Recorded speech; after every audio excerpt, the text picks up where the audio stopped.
Lila, and Teeps, and Flora, and me. Rocket.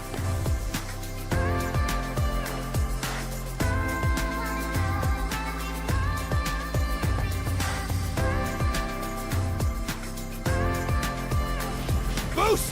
Fire!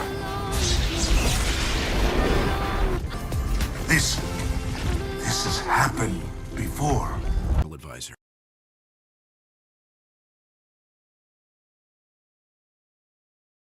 I had a very tough time deciding what my next environmental list was gonna be. There were several setbacks, such as the Rumble exclusive with the Twister retrospective, as well as the failure of the MK2 film, and the usual heat and anxiety spikes. I was very reluctant on major cities for May, but I felt more comfortable choosing mechanical ones. Basically, they entail anywhere consisting of the majority as metal or with machinery. Whether it be a factory, a large mine, power plant, etc. And the usual rule applies that games can be excluded if they revolve around these settings, like Dr. Robotnik's Mean Bean Machine. Whether it's a defect or metallic masterpiece, these levels shall highlight them all.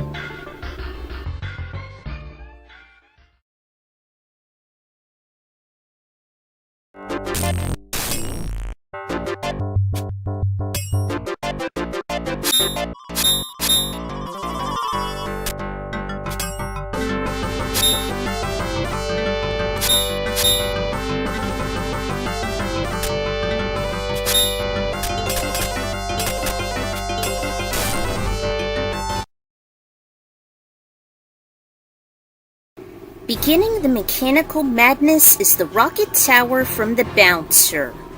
This barely made the cut, as it's home to a very infamous escort mission that I wished was brought up in the Countdown community. As soon as the bouncer finds the damsel Dominique at long last, Volt suggested to escape Mikado via the rocket tower. Unfortunately, security beat them to it and activated all robots to destroy the so-called intruders. The tower itself leads to the satellite control center, the Gallios, so the situation was grim. Thus, two bouncers must leave while only one escorts Dominique out of enemy territory. Personally, I mostly pick Sion because I love the shipping, and he's my main. But no matter who you pick, there's plenty of hellish machinations, as each of the colossal robots and some security guards whoop you and Dominique silly. And if either one is knocked out, the mission is a failure.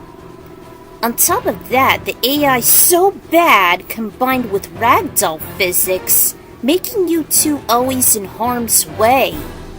Even worse is the rocket tower has 6 excruciating levels, which feels almost endless and without any life refills, since the Squeenix developers are so dumb!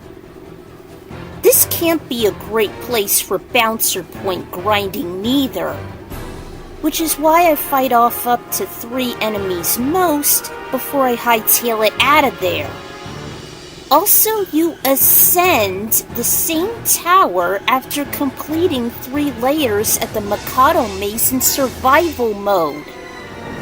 It was so horrendous, I recalled skipping over the lose-lose situation, and luckily the memory card was stuck on the last level, the Gallios. And it was also nail-biting, as I had to write that same location in my Bouncer tetralogy, where Sion and my OC Ayame escaped with Dominique. But also cooperated and each used a Senzu bean or 2. It was a Dragon Ball Z crossover after all. When it came down to mechanical levels, the Rocket Tower was both inevitable and agonizing. And since Dream Factory's no more, may the Bouncer get a proper remake and have the escort mission merciful the next time around. At least it has a heartwarming scene at the end, though.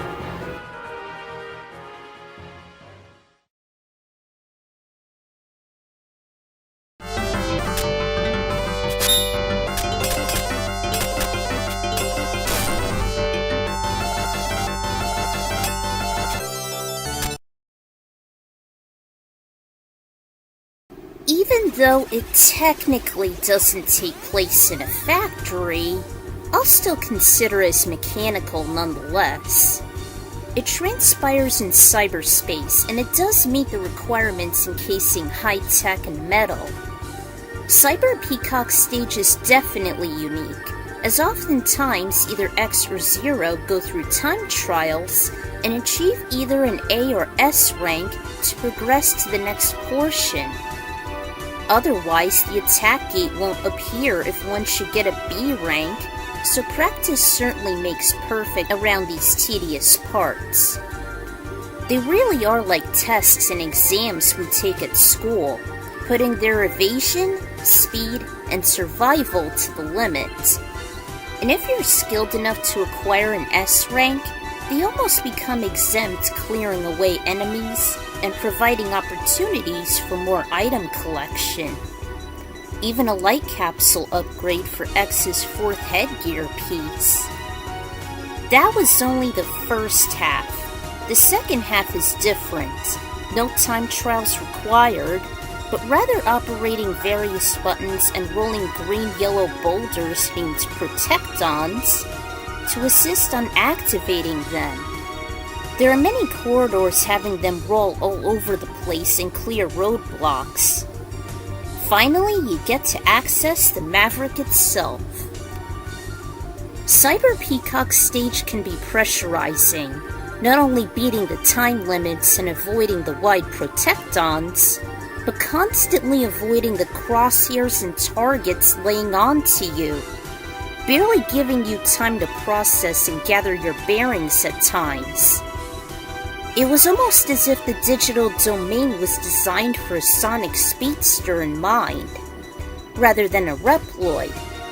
No wonder it only took the 9th spot. Speaking of Sonic...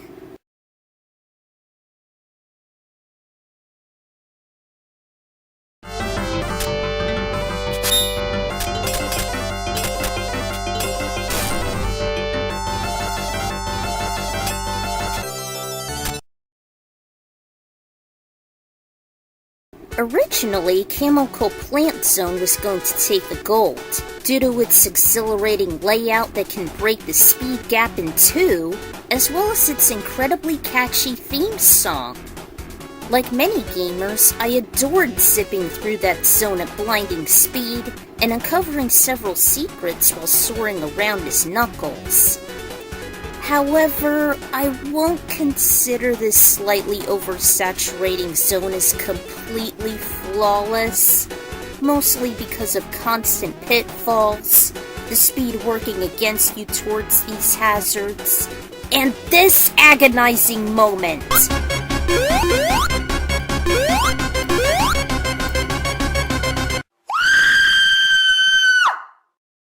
Yeah, that pushed me away. It's no doubt it's the main power plant run by Dr. Robotnik on West Side Island, where he produces many of his badniks. So too harsh chemicals such as the Mega Mac. It's exciting racing through the maze of numerous pipelines. However, it can also be unrelenting with its many hazards, pitfalls, and particularly when it floods, or if you happen to get squashed by the floating blocks. I'd always recommend using Tails, Knuckles, or even Ray for these terrains. Heck, the second portion, usually succeeding Emerald Hill or Green Hill, was so famous that it appeared as such in other titles like Sonic Generations and Sonic Mania. I'd mostly consider it from 2 and its other 2D counterparts. And if you're looking for an iconic and extremely fun level utilizing the levity of the franchise, this is usually where it's at.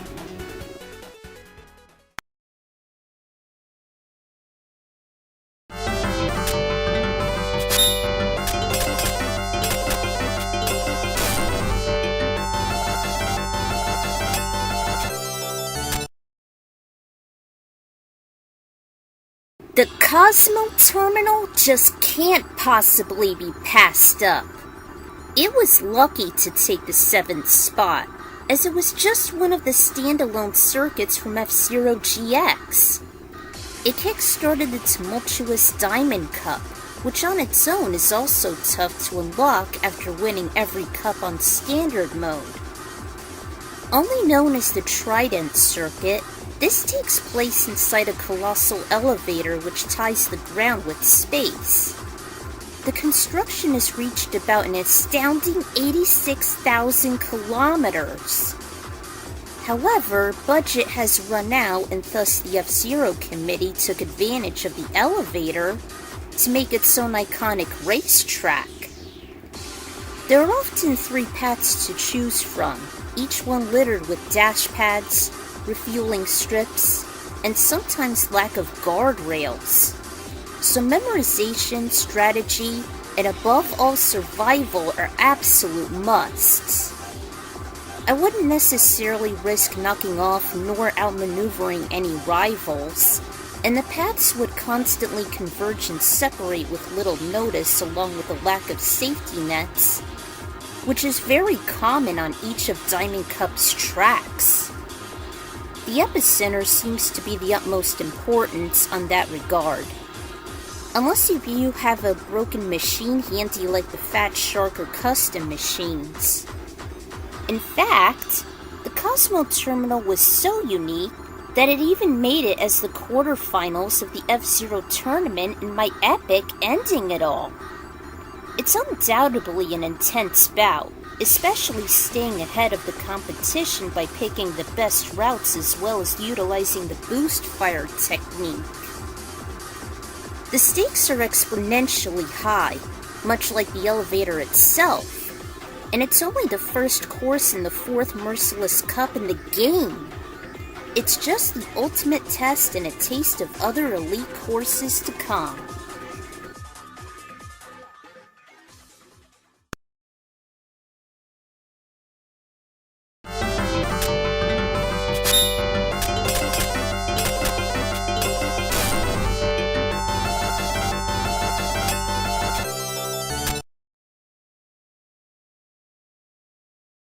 From levels 18 to 25, we have the 4th world of the Lost Vikings, the Factory.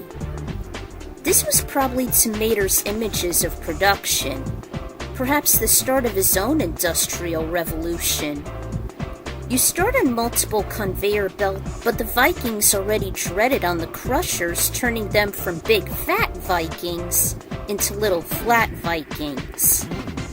After that, they encounter an experiment in a pseudo-construction site complete with magnets and cranes that carry various equipment, including Olaf and his shield. The 3rd section gets more complicated, consisting of machine guns, giant knives, and even an invisible wire due to a graphics glitch, in conjunction on getting a beaker and battery. The 4th section has you blaze through bricks, while also use beams as platforms and machines and spikes galore. And the 5th to the 8th parts just get more complicated, incorporating enemy machines and various technology. Even using fire arrows, bombs, and omega bombs more often. In addition, they do share a very catchy tune known as the Factory Beat. Very nostalgic here. It was very interesting how 2 separate eras have converged, utilizing the archaic Vikings immersing into early industrial culture, a stark contrast from the ancient Egyptian era. However, if you aren't a veteran, the worlds just get more rowdy and expansive. This was the world extending to 8 parts, 2 more than the Great Pyramid.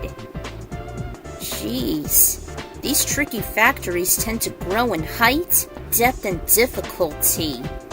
If only we could use electric and steel type Pokemon in these parts to resolve the madness. They'd certainly have a field day.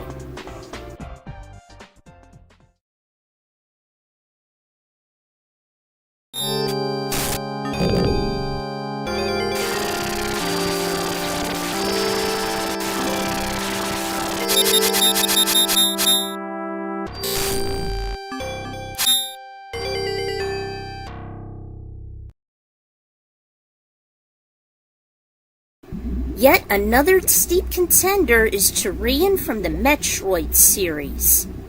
As we all know, it is indeed the space pirates' main base of operations at the core of planet Zebes, and constantly led by the corrupt organic supercomputer Mother Brain. This was just a default choice for the list.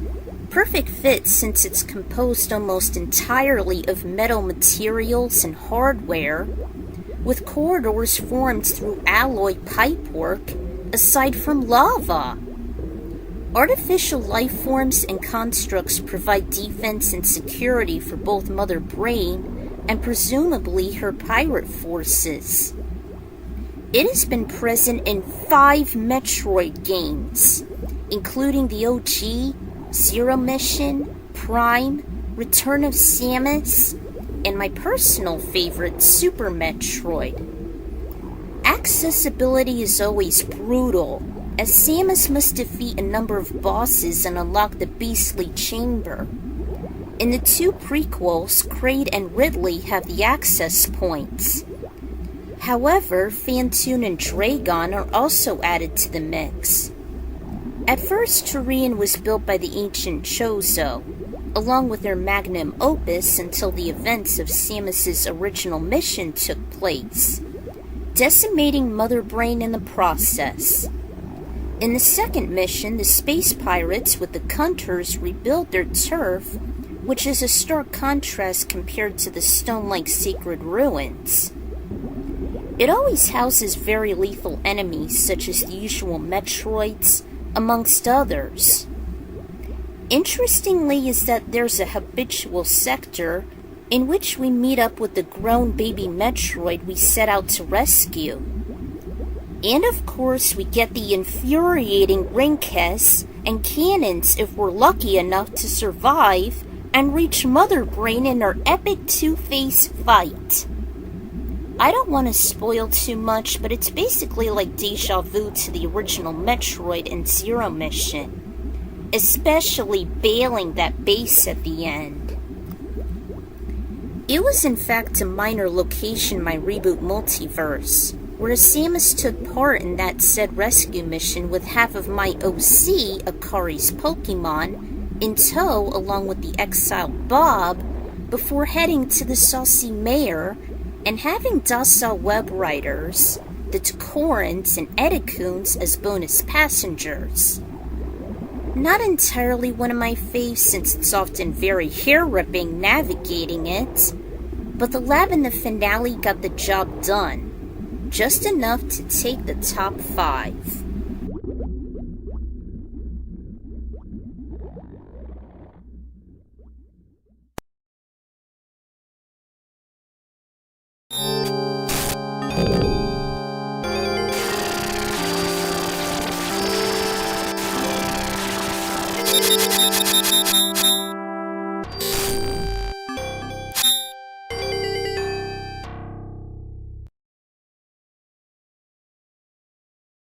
When it comes down to Donkey Kong Country, there are countless mechanical environments even from the classic trilogy alone. Cannon's Claim, Poisonous Pipeline, Ugly Ducting, and several others are iconic, nostalgic, and have unique metallic environments to traverse through and immerse yourself in. One specific location was in DK Island, Kremkrok Industries, and unlike the previous contenders, it's more presentable with fun and the usual tolerable chaos. My favorite spot is none other than an Oil Drum Alley, the first section of the Kremling Factory. Just like other mechanical levels, it's innovative and also introduces newer things, most notably the igniting oil drums themselves. Donkey and Diddy traverse over systematic steel drums that extinguish and ignite. Whether they'd be on the ground or over abysses, or come across cylinder platforms, or black hatches unveiling items or steel walls unveiling bonus chambers. This introduces a complete contrast to the usual natural settings, and sometimes the foreground hanging chain links can be a bit of a hindrance. At least they aren't as bad as MK Mythologies. Plus, Manky Kong and my all-time favorite animal buddy, Rambi, makes a return. It's always nice to have that cute tanker around. And lest we forget that music! Not sure if it's true, but sometimes the last portion of the song reminds me of Nirvana's Come As You Are, which really adds into the retro faving factor. I recalled one time when either Diddy and Rambi got hit, they switched to palette swaps somehow, making Rambi look like a brown rhino and made Diddy look like a skeleton keeping his red attire. I'm sure it isn't the Mandela effect. Blackout Basement has this same aesthetic too, but despite the rhythmic outages, I never found it as bothersome as many people. Just takes more patience and precision. Albeit short, I wish there were more fun factory levels like this instead of being overshadowed by the 10 menacing caves. This deserves the 4th spot.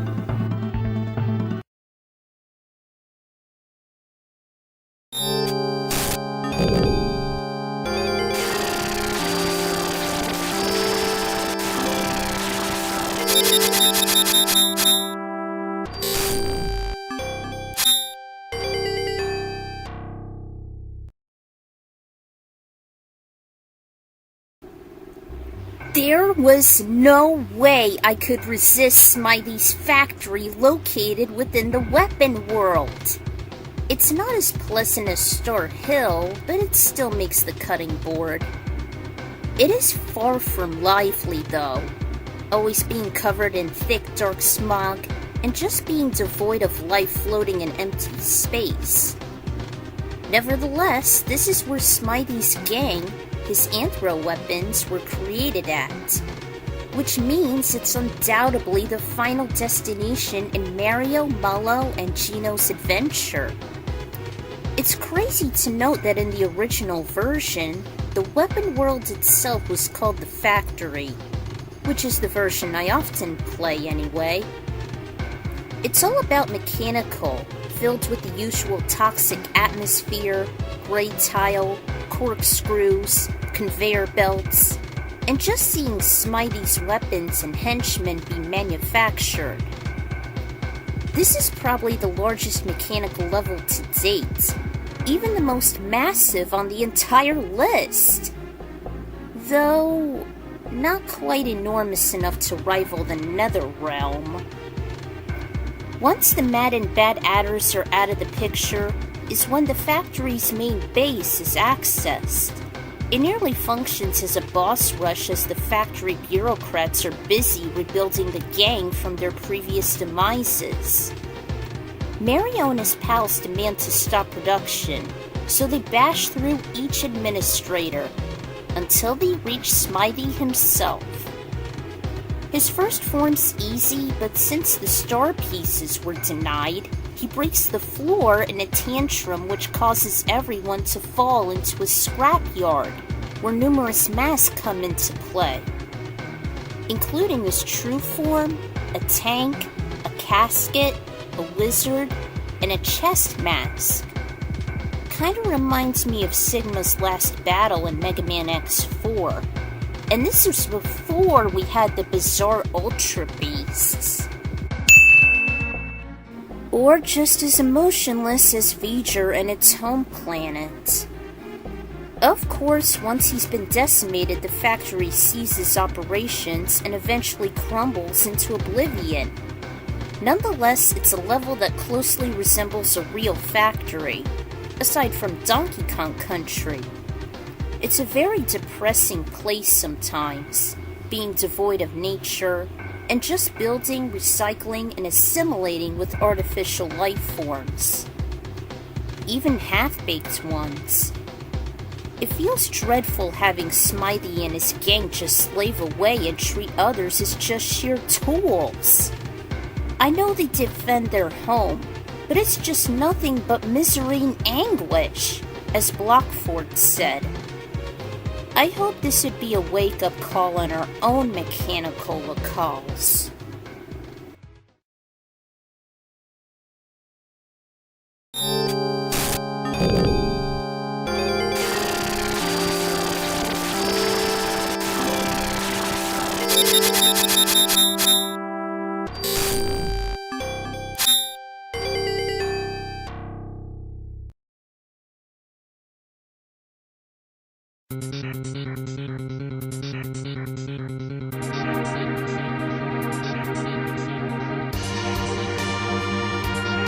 This was just the motherlode of all mechanical levels. The Giant of Babil featured in my all-time favorite installment.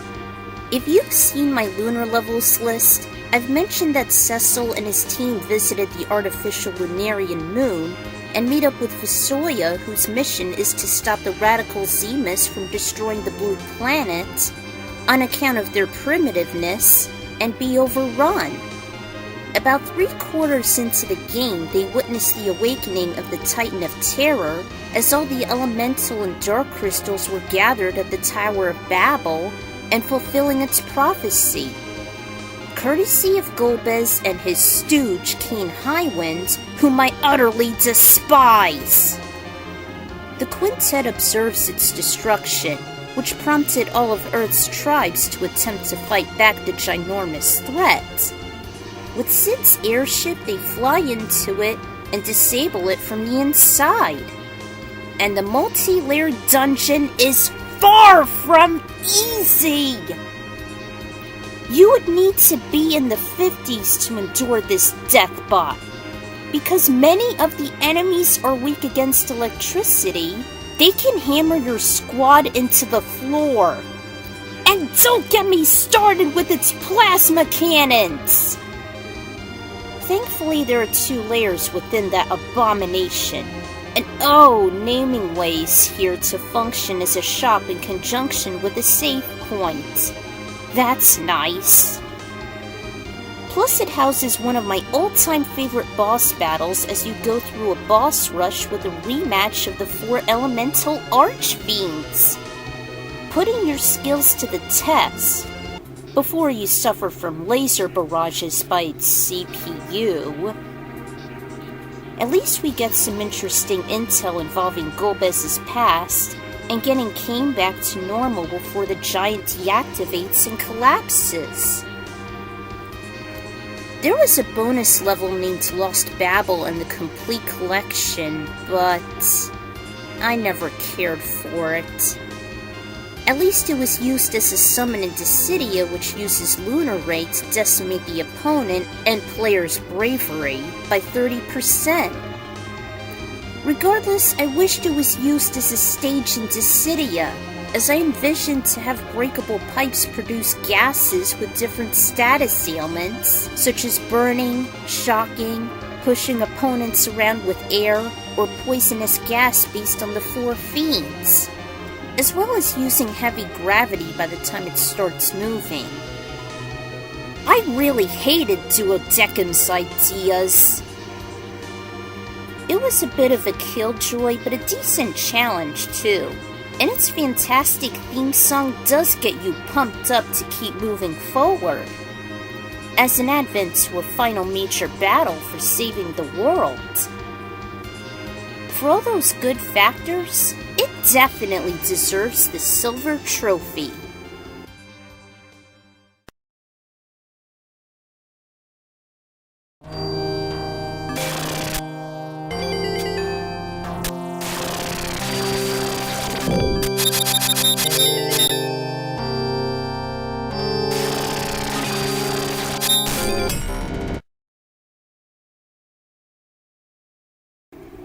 It was extremely difficult, but I finally relieved my indecision.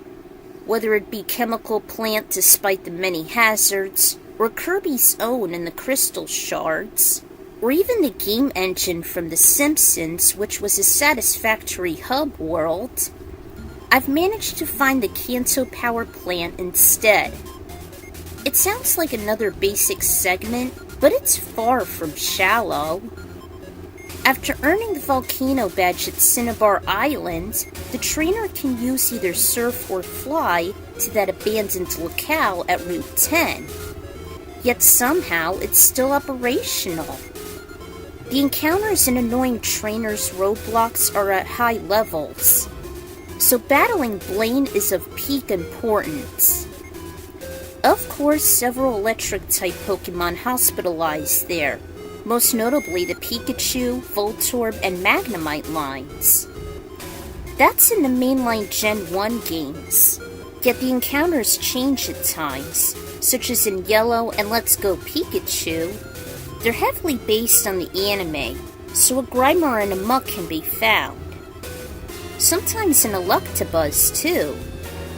Hell, even the legendary bird Zapdos can also be found, but it depends on the version on its location, either deep within the plant or beside it.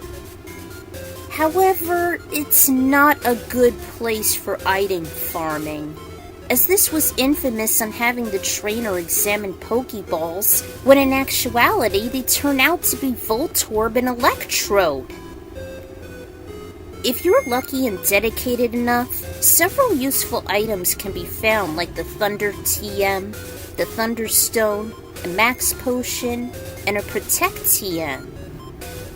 I'd often recommend Leaf Green for that exact location, and several others tend to change its layout many times, even dealing with some Team Rocket grunts. Yet it's inaccessible in the Gen 2 games, excepting the remakes, despite revisiting Kanto. That can definitely suck juice from a battery.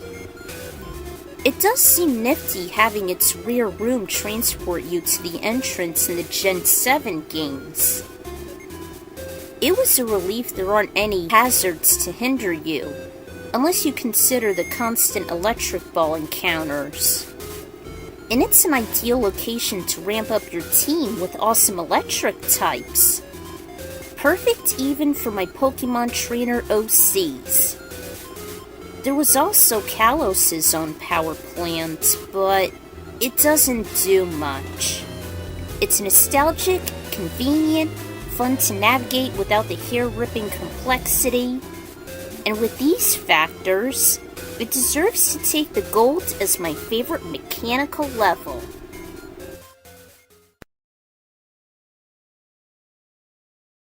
I'm the Eekron Rider, and this list in general was a cautionary tale. How important and overwhelming it can be to maintain a colossal place, to use it for efficient production, not use it for radical means, and also to treat workers fairly while keeping it environmentally sound, contrary to Smythe. Death traps, security forces, colossal settlements that tend to match and exceed difficulty spikes, or just foundries designed for creation or destruction. Both intellect and creativity are what these metallic wonderlands are made for, much as the two hemispheres of our own minds. We developed them since the Industrial Revolution, and we still depend on them every day to utilize power or develop vital supplies. They're each built for a purpose, just as in real life. We depend on a supportive, organized system, and it's always astronomical operating them and maintaining them for their much-needed efficiency.